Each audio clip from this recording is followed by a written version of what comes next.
Ce n'est pas facile de raconter la musique. Salut mon vieux, tu me reconnais? Hein? C'est à moi que tu parles là? Quel est le rôle des femmes dans ce monde d'hommes? Amuser, et puis on prendra le pouvoir quelque part. Moi je veux le pouvoir maintenant quoi.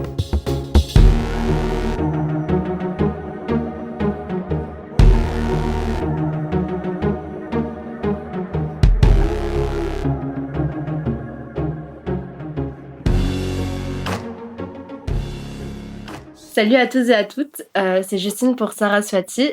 On se retrouve aujourd'hui pour un nouveau podcast où donc je vais parler seule de la thématique du lien entre les artistes et leurs œuvres.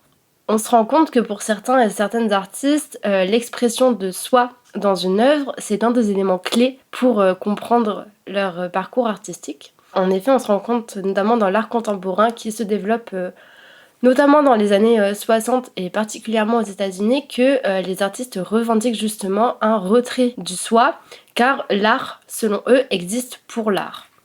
En effet, cette revendication, elle s'oppose radicalement à une peinture plus patriarcale des années 50, dont l'artiste Pollock est le produit parfait. Donc en effet, il est une figure de la peinture abstraite où son ego est présent dans son œuvre. En effet, on peut voir son geste, son coup de peinture qui est créateur. Cette différence majeure est comme un signe d'appartenance à un mouvement artistique ou non.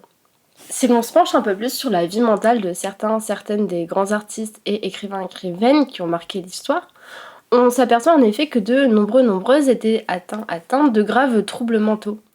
Et pour certaines, cela se traduisait par un traumatisme. Pour d'autres, celui-ci était présent depuis leur enfance. Dans le premier cas, le trouble il est défini comme circonstanciel. Dans le second cas, il est plutôt considéré comme héréditaire. En revanche, pour certaines artistes, il est difficile de savoir précisément de quoi il s'agit.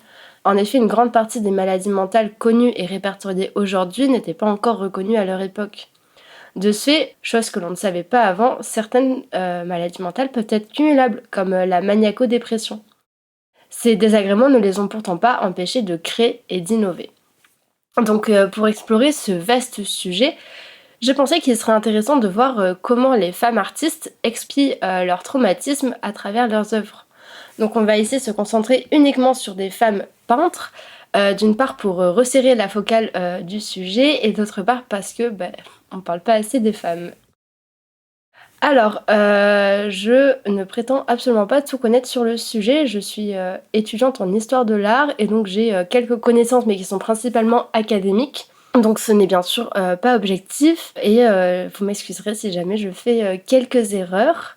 J'aimerais également poser plusieurs trigger warnings autour de l'inceste, du viol, de psychose et bien d'autres. Donc si ces sujets vous touchent, n'hésitez pas à aller écouter d'autres podcasts de Saraswati. Et puis surtout restez à l'affût pour tous les nouveaux projets qui arrivent. Donc si l'on revient au sujet, je vais partir du postulat que ces artistes femmes, elles ont des aptitudes à transformer les traces de traumatisme pour en faire de la matière à créer. En effet, certaines chercheuses expliquent qu'afin de préserver leur vie psychique, les pensées cherchent un lieu pour se figurer et deviennent des œuvres. Les espoirs marionnettisent, je suis et sûrement pas l'inverse. Les émotions sont des couleurs, je suis le peintre qui les renverse. Donc, on va débuter notre petite étude avec Niki de Saint-Phalle, donc artiste et féministe née en 1930. Elle ne se définit ni comme française ni comme américaine. Alors, souvent connue pour ses sculptures Nana, que vous avez déjà peut-être vu ou en tout cas entendu parler, on ne qualifie pas souvent son œuvre de féministe et encore moins de réponse aux traumatismes qu'elle a vécus, qui sont nombreux. Donc sa venue au monde est déjà une suite de traumatismes du premier âge et elle a été violée à l'âge de 11 ans par son père. Donc c'est une histoire qu'elle a cachée pendant de nombreuses années puisqu'elle l'a révélée que 40 ans après les faits dans un texte qui est qualifié de très émouvant qui s'appelle Mon secret. Et elle va ainsi écrire « Pour la petite fille, le viol c'est la mort ». Assez parlant. Puis elle a fait une décompensation psychotique à l'âge de 22 ans. Lorsqu'elle a été hospitalisée, elle a été diagnostiquée schizophrène. Elle avait également des idées de suicide, mais également de meurtre. Le traumatisme laisse en effet celui ou celle qui en souffre avec des parties mortes. Toutefois, c'est au cours de cette hospitalisation que Niki de Saint-Phalle découvre sa vocation d'artiste et décide d'y consacrer sa vie. Donc à partir de ce moment-là, l'artiste va se lancer dans une activité picturale effrénée. Et selon elle, je vais la citer encore une fois, « Peindre calmer le chaos qui agitait mon âme, c'était une façon de domestiquer ces dragons qui ont toujours surgi dans mon travail. » En définitive, elle n'avait pas le choix que de peindre pour, on va dire, aller mieux. Elle va ensuite dire qu'elle a embrassé l'art comme une délivrance et surtout comme une nécessité. Donc elle a commencé, selon elle, à peindre chez les fous dès l'âge de 22 ans, atteinte de dépression nerveuse. Elle y a ainsi découvert l'univers sombre de la folie et de la guérison, et elle y a appris à traduire en peinture ses sentiments, ses peurs, la violence, l'espoir et la joie, autant de sentiments multiples et divers. Donc au moment de son internement, son père, qui est bouleversé, lui envoie une lettre où il lui demande pardon d'avoir abusé d'elle sexuellement. Pourtant, cette lettre provoque un choc terrible qui fait ressurgir les souvenirs traumatiques qu'elle avait oubliés. Elle va en fait décrire les effets du traumatisme, effets somatiques et effets anniversaires qui vont venir rappeler répétitivement et douloureusement le moment précis de l'événement de son viol. En effet, la lettre de son père est arrivée un vendredi après-midi et elle dira par la suite que pendant 2 ans, à la même heure chaque semaine, elle avait une migraine qui durait 24 heures et elle restait terrassée dans son lit. Donc, entre amnésie et hypermnésie, les souvenirs des événements traumatiques ont un statut quelque peu étrange. On sait par la clinique que les expériences traumatiques précoces ne laissent souvent aucune trace mnésique, même inconsciente. Et on sait maintenant avec les neurosciences qu'il y a pendant les 2 premières années de la vie une mémoire implicite qui ne peut donner lieu à aucun souvenir et qui constitue un inconscient non refoulé.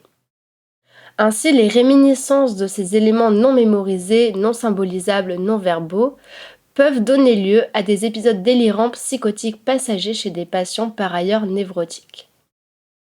Donc toute l'œuvre de Niki de Saint-Phalle, c'était une manière de figurer et de mettre en scène ce qu'elle nomme mes angoisses et mes démons. Et cela a donné lieu à un extraordinaire univers onirico-magique, peuplé donc de ces nanas, ces grandes poupées qui retracent tout le parcours de la femme de la naissance à la mort, lorsqu'elle est confrontée aux violences et à la domination des hommes. Mais Niki de Saint-Phalle picture aussi le désaveu de la mère, ce qui est selon elle encore pire que le traumatisme en lui-même. Enfin, à la fin de sa vie, elle va créer des grands jardins, un monde magnifique et merveilleux, avec des cathédrales, des jardins, des châteaux, des serpents, des dragons, des animaux bizarres, qui font la joie des visiteurs. Elle va ainsi dire qu'elle a voulu rendre les gens heureux en leur donnant quelque chose de beau. Donc dans cette générosité s'exprime ce qui la faisait souffrir, et Niki de Saint-Phalle s'inscrit ainsi dans un parcours de créativité post-traumatique. Is it unusual for you to make happy work? No. I transform nasty work into good work. I transform hate into love. That's what makes me tick.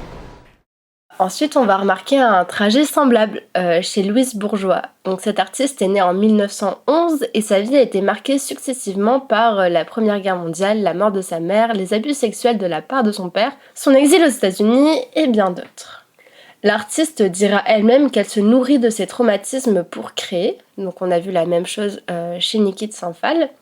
Et afin de comprendre ses œuvres, il faut connaître ces parties de sa vie. Louise a dû s'occuper une grande partie de sa vie de sa mère Joséphine qui avait une santé fragile avant qu'elle ne meure en 1933 lorsque l'artiste est âgé de 22 ans. Son père, quant à lui, possède une nature qualifiée de sensible et était un modèle pour elle. Elle était en effet extrêmement proche de lui.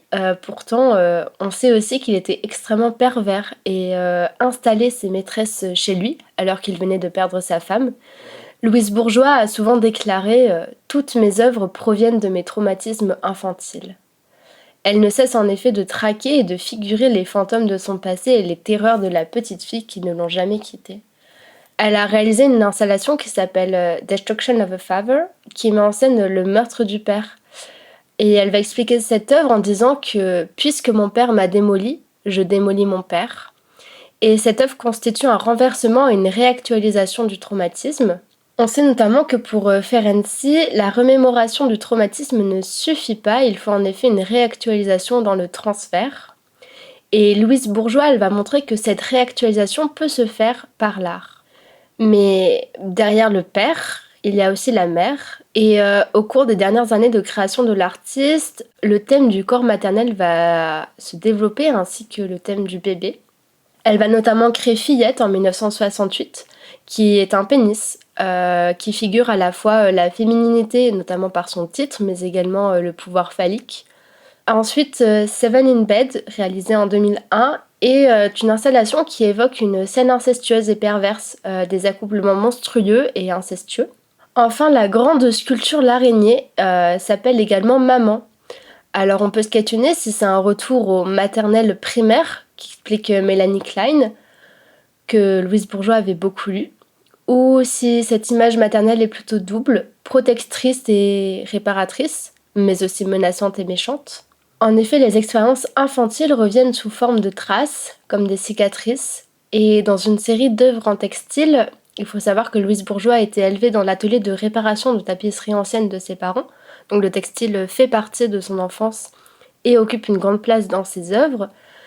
Et donc, cette série d'œuvres en textile, qu'elle a intitulée Femmes couturées, représente des personnages en tissu couverts de cicatrices. Le fil de couturière, il est là pour réparer la blessure, recoudre la déchirure. Toutefois, cette cicatrice, elle reste visible, maladroitement recousue, avec donc de gros fils apparents qui laissent visible la marque de la blessure. Donc, pour Louise Bourgeois, l'art est la réexpérience d'un trauma, mais l'art, c'est également un privilège, une bénédiction et un soulagement. Donc cette vision double, c'est celle que l'artiste possède. Et si vous souhaitez en savoir plus ou approfondir ce thème, le Tate a réalisé un article qui s'appelle L'art de Louise Bourgeois et qui va justement décrire l'ensemble des correspondances entre ses œuvres, les thèmes récurrents et les événements de vie auxquels elles sont liées. Il était très intéressant, donc n'hésitez pas à aller le voir. Quelques aspirations et la spirale commence pour de l'inspiration. Madame caresse la démence, mais jamais ne s'arrête jamais. Donc pour continuer, on va parler maintenant de l'artiste allemande Rebecca Horn qui crée, donc différemment de Louise Bourgeois et de Niki de Saint-Phalle, une œuvre à la fois autobiographique, reconstructrice, surréaliste, fictive, mais bien d'autres choses. Donc cette artiste est née en 1944 près de Francfort-sur-le-Main dans une famille d'industriels du textile. Elle va découvrir enfin le dessin grâce à sa gouvernante roumaine. Donc pour elle, le dessin est alors une forme d'expression sans langue, sans patrie. Les éléments résonnent dans le contexte d'après-guerre où son pays est haï. Étudiante en commerce, donc elle était destinée à reprendre l'entreprise familiale, elle va tout faire pour accomplir sa vocation d'artiste et donc se consacrer à l'art. Elle va ainsi s'inscrire en cachette à l'Académie des Beaux-Arts de Hambourg. On sait que Rebecca Horn est une personne fragile, qu'elle est atteinte d'une maladie pulmonaire et doit notamment aller se faire soigner dans un sanatorium dès 1967. Malheureusement, pendant cette période, elle va perdre ses 2 parents, et son seul refuge sera l'art. Son œuvre, alors qualifiée de puissante, va souvent représenter des chrysalides, des cocons et des papillons qui évoquent à la fois son envol et sa libération. Elle va rapidement se faire connaître sur la scène artistique internationale et va partir s'installer aux États-Unis où elle va se marier avec le marchand d'art Timothy Baum, qui est lui spécialiste du mouvement Dada et du mouvement surréaliste. Donc l'œuvre de Rebecca Horn, elle se caractérise dès 1968 par des manifestations d'art corporel et de performance. Et elle va en parler ainsi. Mes performances ont commencé par des sculptures corporelles. Tous les mouvements de départ étaient des mouvements de mon corps et ses extensions. On va ainsi retrouver des ailes, des masques en plumes, des doigts gants ou encore des masques crayons dans ces performances. Alors, celle qui m'a le plus émue, c'est certainement Licorne, qui a été réalisée en 1970-1972. Donc, dans cette performance, on la voit courir dans un champ, portant un corset et une corne sur la tête. Elle représente ainsi une licorne, donc l'animal de pureté, de lumière, un animal aussi androgyne et indomptable, qui permet ainsi de représenter la liberté de l'artiste. À l'inverse, elle porte donc un corset avec des lanières qui enserrent sa poitrine, symbolisant ses problèmes de santé pulmonaire et aussi son emprisonnement. Et l'artiste, elle se veut à la fois précurseuse d'un art performatif, féministe et autobiographique, tout en s'inscrivant dans une lignée artistique reconnue par les institutions, avec donc la figure de la licorne.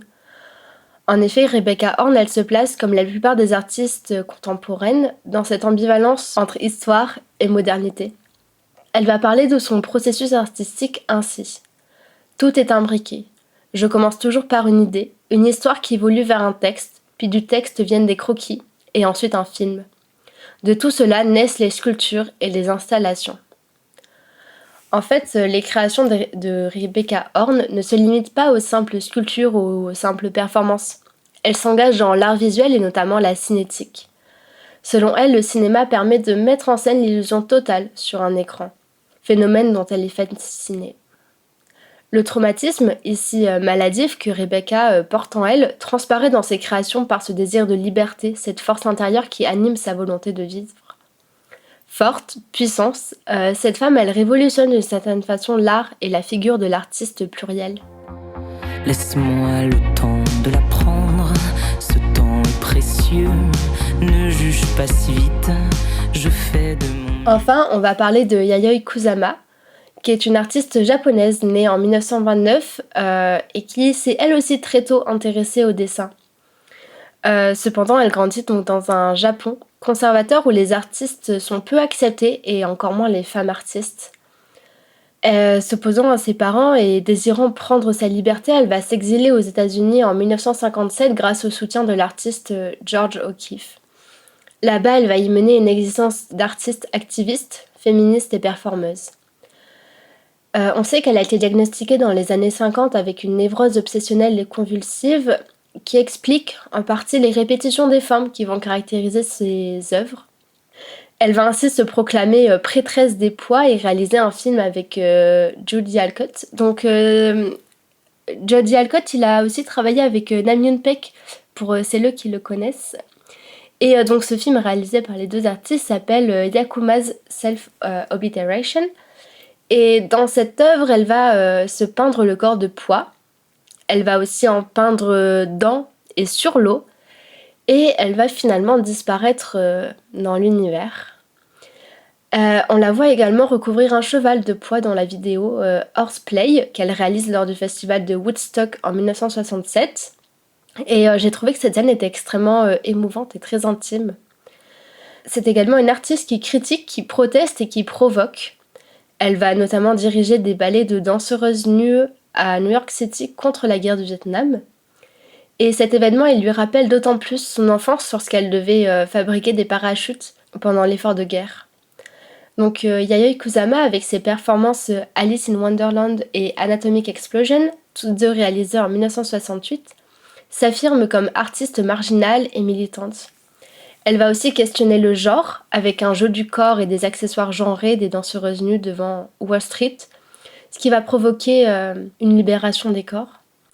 Et ce n'est qu'en 1968 qu'elle va utiliser le mot orgie dans une de ses performances sur le pont de Brooklyn, thème qui est également cher à Caroline Schneemann dans les années 60. Après cette effervescence créatrice, Yayoi décide en 1977 de retourner au Japon pour se soigner dans un hôpital psychiatrique à Tokyo. Elle a en effet compris qu'elle atteignait un moment de sa vie où il n'était plus possible pour elle de dépasser ses troubles pour créer. Elle devient ainsi la première artiste japonaise à participer à la Biennale de Venise en 1993. Là-bas, elle va y habiller le pavillon de pois noirs sur un fond jaune d'or. Elle va également y déposer des objets phalliques rose fluo qu'on retrouve dans certaines de ses œuvres antérieures. On peut donc dire que cette œuvre à la Biennale de Venise est une synthèse de son art. Donc on y retrouve des formes phalliques, des pois et surtout sa culture japonaise. Et plus récemment, vous l'avez peut-être vu passer parce qu'elle a fait une collaboration avec Louis Vuitton Et justement, sur toutes les créations, on voit des poids. Donc ça rappelle bien le style de l'artiste. À chanter notre rupture sur piano. Pour conclure, on se rend bien compte que toutes ces artistes femmes, elles ont subi des traumatismes ou sont atteintes de troubles. Pourtant, elles ont réussi à en faire une force créatrice qui les a propulsées sur le devant de la scène internationale. Ces traumatismes, ils peuvent être infligés par des hommes, comme on le voit avec Niki de Saint-Phalle ou encore Louise Bourgeois. Quant à Rebecca Horn et Yayoi Kusama, ce sont plutôt des troubles physiques et psychiques qui sont à l'origine de traumatismes expiés dans leurs œuvres. On remarque dans ces parcours tout à fait extraordinaires que l'art les a sauvées comme une sorte de thérapie. Et l'art a donc sublimé ce qu'il y avait de plus noir en elles. Voilà, j'ai fini pour aujourd'hui, donc j'espère que cet épisode vous a plu. Et n'hésitez pas à nous faire part de vos avis et on se dit à très très vite. En attendant, Sarah souhaitait bien.